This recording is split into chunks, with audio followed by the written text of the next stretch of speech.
À ce coup-ci, je pars. Non. Au revoir, ma Colette. Mais non, ne pars pas.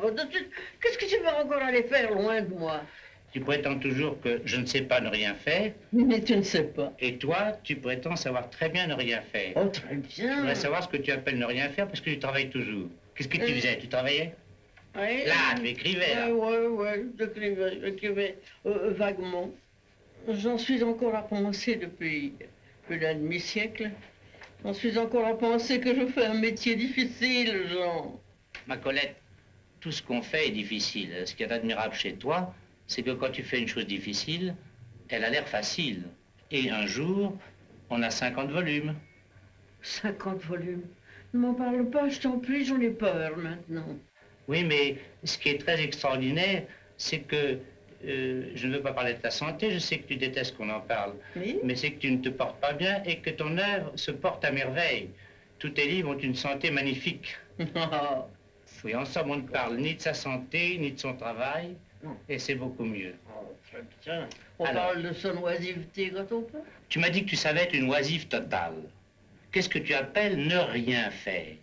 J'appelle ne rien faire, me livrer à des occupations nombreuses et différentes. Est-ce que ça te suffit comme définition Non. d'oisiveté? Non. J'en voudrais évidemment. plus. Ne rien faire. Il y a tant de manières de ne rien faire. J'en ai beaucoup. L'oisiveté, c'est aussi un métier. Mais je te dirais que ce n'est pas une chose dont nous puissions parler utilement maintenant parce que toi, tu as une espèce de névrose du travail et de l'invention. Moi, j'ai bien de l'oisiveté, mais tu sais, pour l'oisiveté, il faut être pris tout petit.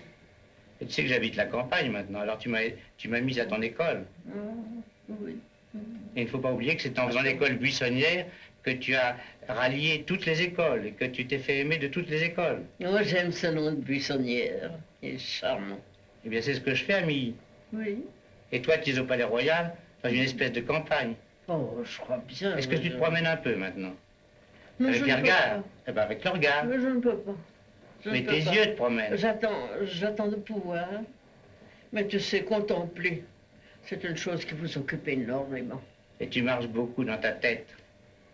Tu te Pas promènes. beaucoup, pas beaucoup. Non. Mais non, pas beaucoup. Je dis pas que ta tête marche, parce que tu n'aimes pas qu'on dise que ta Pas tête marche. beaucoup, Mais tu oui. marches beaucoup dans ta tête. J'ai d'autres travaux, Jean. Mais j'en ai d'autres. J'en ai d'autres qui sont plus secrets. Alors, J'en ai d'autres. tu veux pas me les dire? Si.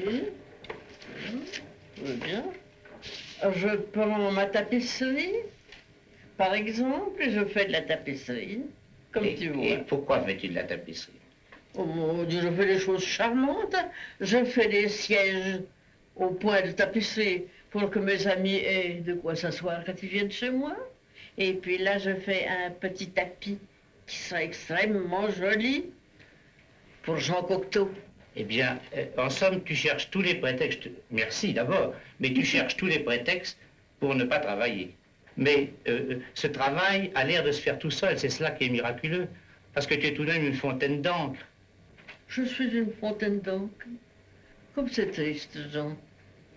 Parle-moi de tout ce que tu fais, mais non pas de ce que je dois faire, moi. Je voudrais tellement que tu me dises tes secrets, voilà ce qui me plairait. Je n'en ai pas.